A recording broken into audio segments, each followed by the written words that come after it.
Nah, saya kira percaya kita semua dari malam pertama sampai saat ini kita selalu merasakan bagaimana jemaat Tuhan dalam setiap kehidupan kita. Amin.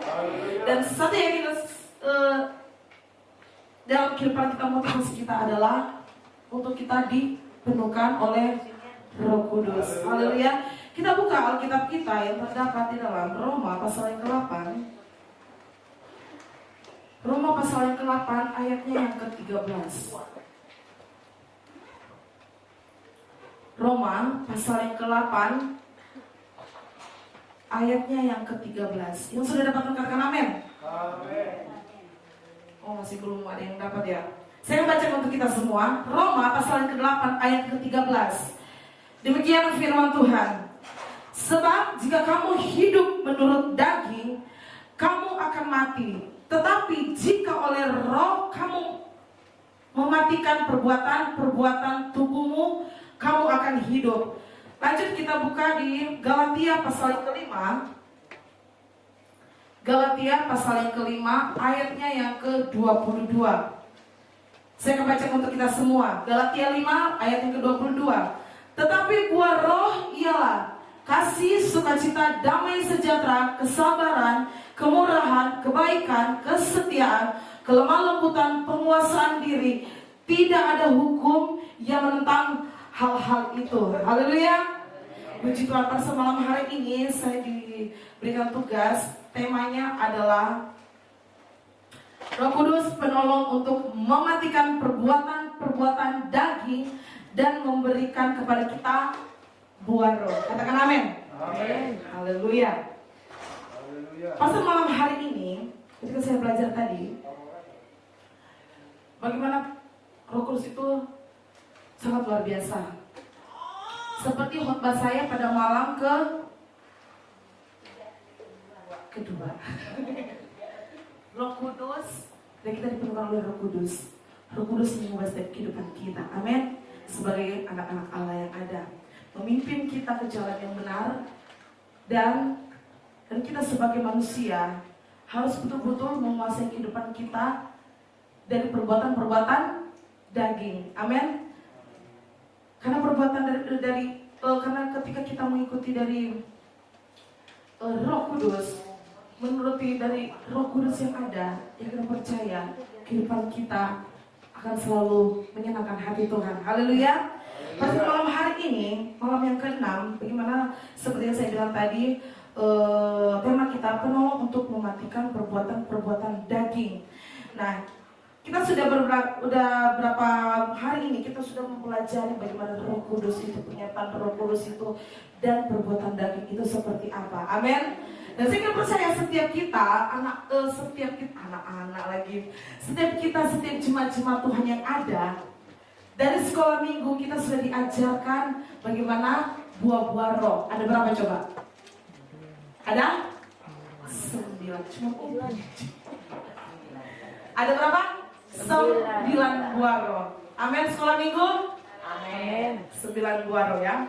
Roh Kudus mengubah hidup kita. Amin. Contoh, saya berikan contoh untuk lebih dalam lagi. Rasul Paulus, dia adalah seorang yang sebelum dia bertobat, seorang yang apa? Pembunuh, ompung lagi. Dia adalah orang yang penganiaya jemaat Tuhan. Tapi ketika Roh Kudus, ketika dia bertobat, Roh Kudus benar-benar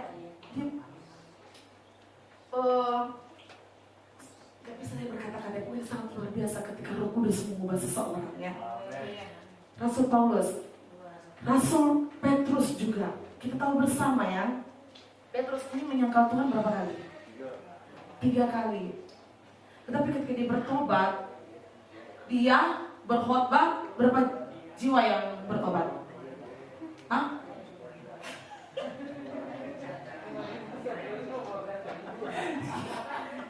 3.000 orang, 3.000 jiwa bertobat. Amin. Bagaimana kita melihatnya? Tuhan itu benar-benar kadang-kadang lucu. Dia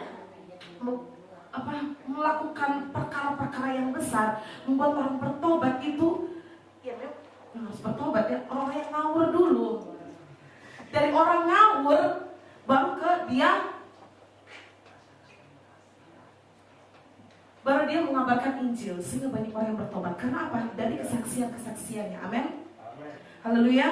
Roh Kudus mengubah setiap kehidupan kita, dari kehidupan kita yang bobrok menjadi kehidupan yang selalu berkenan di hadapan Tuhan. Haleluya. Dan Roh Kudus sanggup mematikan segala kepahitan, kekecewaan dalam kehidupan kita. Percayalah, apapun yang menjadi pergumulan kita, apapun yang menjadi kesakitan kita, kesakit hati, apapun kekecewaan, apapun itu, ketika Roh Kudus berkarya dalam setiap kehidupan kita, itu akan sirna. Amin. Karena Roh Kudus itu adalah kasih. Haleluya. Kita buka Alkitab kita. Ternyata saudara, perbuatan-perbuatan daging sudah dituliskan dari bukan hanya perjanjian baru ternyata ya, tetapi dalam kehidupan perjanjian lama. Kita buka dalam Keluaran pasal yang ke-20.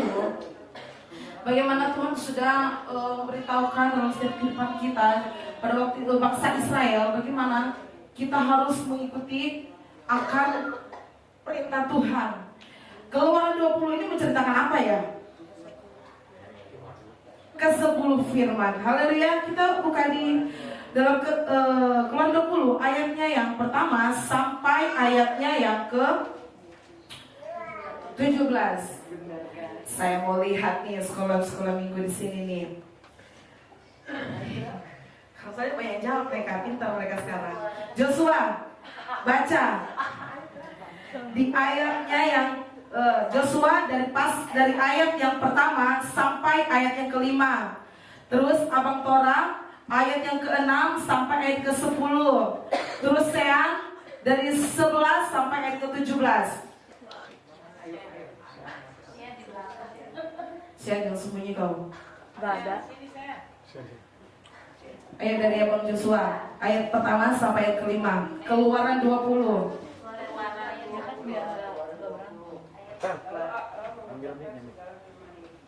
Akulah Tuhan Allahmu yang membawa engkau keluar dari tanah Mesir, dari tempat perbudakan.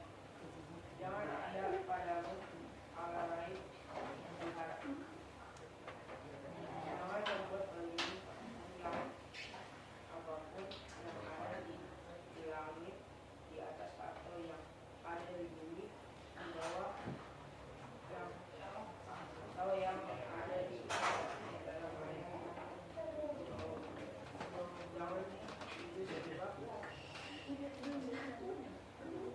Jangan sujud menyembah kepadanya atau beribadah kepadanya, sebab aku Tuhan Allahmu adalah Allah yang cemburu, yang membalaskan kesalahan bapa kepada anak-anaknya, kepada keturunan yang ketiga dan keempat dari orang-orang yang membenci aku. Tetapi aku menunjukkan kasih setia pada 1,000 orang, yaitu mereka yang mengasihi aku dan yang berpegang pada perintah-perintahku. Jangan menyebut Tuhan Allahmu dengan sembarangan, sebab Tuhan akan memandang bersalah orang yang menyebut namanya dengan sembarangan. Ingatlah dan kuduskanlah hari Sabat. 6 hari lamanya engkau akan bekerja dan melakukan segala tetapi hari ke-7 adalah hari Sabat Tuhan Allahmu, maka janganlah melakukan sesuatu pekerjaan engkau atau anakmu laki-laki dan anakmu perempuan, atau hambamu laki-laki dan atau hambamu perempuan, atau hewanmu atau orang asing yang di tempat kediamanmu. Sebab 6 hari lamanya Tuhan menjadikan langit dan bumi, laut dan segalanya isinya, dan dia berhenti pada hari ke-7. Itulah sebabnya Tuhan memberkati hari Sabat dan menguduskannya. Hormatilah ayahmu dan ibumu, supaya lanjut umurmu di tanah yang diberikan Tuhan Allahmu kepadamu. Jangan membunuh, jangan berzina, jangan mencuri, jangan mengucapkan saksi dusta tentang sesamamu, jangan memiliki rumah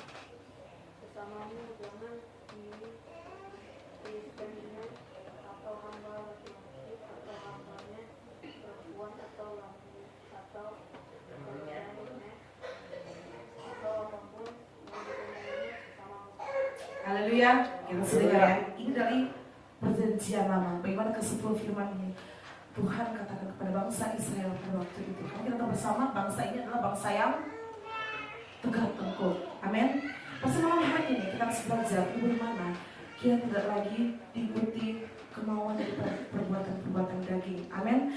Karena dalam Yakobus pasal yang keempat ayat yang keempat, ketika kita selalu mengikuti keinginan daging, kita menjadi musuhnya Tuhan. Kita buka dalam Yakobus pasal yang keempat ayat yang keempat. Saya akan bacakan untuk kita semua. Haleluya. Yakobus pasal yang keempat ayat yang keempat. Saya akan bacakan. Hai kamu orang-orang yang tidak setia, tidakkah kamu tahu bahwa persahabatan dengan dunia adalah permusuhan dengan Allah? Jadi barang siapa hendak menjadi sahabat dunia ini, ia menjadikan dirinya musuh Allah. Di sini, maka dari itu Tuhan memberikan lagi kita kesempatan, amin, untuk kita diberi, kita dipenuhkan oleh Roh Kudus, agar supaya apa? Kehidupan kita tidak lagi dalam hal-hal yang menyakiti hati Tuhan, amin. Sebab dikatakan firman Tuhan katakan, ketika kita selalu menyukai keinginan dunia, itu permusuhan daripada Tuhan sendiri. Amin. Tapi di sini firman Tuhan katakan malahan kita harus melakukan kehidupan kita harus menuruti roh ada, bukan daging. Ketika kita menuruti kedagingan dari hal-hal yang kedagingan, hal-hal daging membuat kita terus berbuat hal-hal yang tidak menyenangkan hati Tuhan. Memang secara fisik, secara manusiawi enak berbuat dosa, benar nggak? Enak nggak? Enak kan? Enak. Berbohong tinggal berbohong. Pantang kali kan? Mencuri tinggal mencuri, karena untuk menyenangkan diri sendiri, benar? Apalagi membuat permusuhan ke orang-orang, gue puas nih. Tetapi firman Tuhan katakan dosa ialah maut. Hal-hal daging yang kita itu ke dalam maut. Mautnya apa? Tapi di sini kita harus belajar bagaimana kita harus mau terus dipimpin oleh Roh Kudus, amin.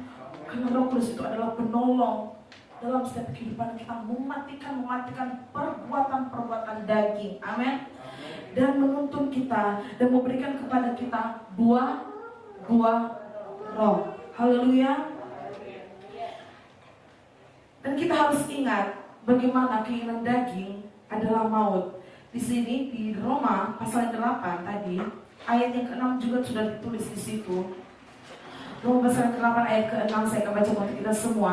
Karena keinginan daging adalah maut, tetapi keinginan roh adalah hidup dan damai sejahtera. Amin. Alangkah indahnya kita hidup rukun dan damai, saudara. Haleluya. Karena Roh Kudus itu adalah roh yang pengasih. Dia sanggup mengubahkan setiap kehidupan kita. Dia sanggup mengubah kehidupan kita yang jelek di mata Tuhan. Yang kadang-kala kita selalu menyakiti hati yang setiap waktu. Tapi kita dipenuhkan oleh Roh Kudus, kita percaya hidupmu akan diubahkan oleh Tuhan sendiri. Dulu mungkin kita orang yang tersinggung, diomongin tersinggung, ditegur tersinggung. Tapi ketika kita dipenuhkan oleh Roh Kudus, kita percaya tidak ada lagi rasa tersinggung di dalam hidup kita. Melainkan dalam firman Tuhan dalam Galatia pasal yang ke-5 ayat ke-22, buah-buah di situ dikatakan bagaimana ketika kita dipenuhkan oleh Roh Kudus ini, kita malah mengalami, tapi buah roh ialah mengalami kasih, sukacita, damai sejahtera, kesabaran, kemurahan, kebaikan, kesetiaan, kelemah lembutan. Yang terpenting di sini juga adalah penguasaan diri. Amin. Kita harus bisa menguasai diri kita. Haleluya. Agar supaya kita tetap terus menyenangkan hati Tuhan. Jangan kita selalu menyakiti hati Tuhan. Karena apa? Kita sudah pada saat kemarin kita merayakan memperingati kenaikan daripada Tuhan Yesus. Amin. Glory bagi nama Tuhan. Tapi sebelum itu kita mau peringati akan kematiannya. Bagaimana kita kalau misalnya nonton di film, apalagi di film The Passion of the Christ, di sana kita melihat bagaimana ilustrasi itu ketika Tuhan dicambuk, dia memikul salib, saya nggak bisa berkata tentang itu. Tapi di sini, saya percaya kita semua di sini sudah pernah nonton itu. Di sini kita melihat bagaimana pengorbanan Tuhan itu sangat luar biasa dalam kehidupan kita. Amin. Jangan jadikan pengorbanan Tuhan itu hanya menjadi sia-sia belaka. Haleluya. Melainkan kita harus bisa menghargai akan pengorbanan daripada Yesus sendiri. Di dalam, ketika saya pelajari tadi, Perjanjian Lama, Yesaya, Mazmur, di sana sudah dikatakan bagaimana ketika Tuhan dicambuk, jemaat tahu nggak cambuk dan Romawi itu? Jadi itu seperti itu.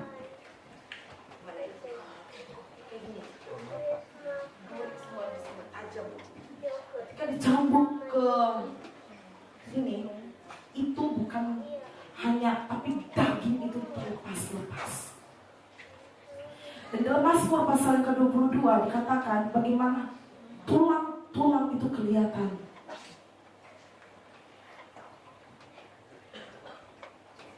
Dia ditikam karena pemberontakan kita. Tapi di sini saya percaya kita cuma hidup ikhlas yang ada, mau terus diubahkan oleh Roh Kudus. Amin. Mau dipenuhi Roh Kudus agar supaya apa? Kita menjadi jemaat yang sempurna di hadapan Tuhan. Amin. Seperti tema kita pada malam hari ini, karena Roh Kudus Dia menolong untuk mematikan perbuatan-perbuatan daging yang mengecewakan hati Tuhan, dan Dia memberikan kepada kita buah roh yang menyenangkan hati Tuhan. Amin. Di sini kita harus mau berdoa oleh Roh Kudus. Mari kita semua percayalah bahwa Roh Kudus akan sanggup memampukan kita semua untuk hidup dan berkenan di hadapan Tuhan. Mungkin kadang-kala dalam daging kita sering dikecewakan oleh sesama kita, keluarga kita, mungkin orang di luar sana, teman-teman kerja kita. Tapi kita percaya kita dipenuhkan oleh Roh Kudus, segala sakit, kepahitan, rasa kecewa itu tidak akan ada dalam setiap kehidupan kita. Amin. Karena apa? Kita memberikan kehidupan kita untuk dipimpin oleh Roh Kudus yang ada. Amin. Haleluya.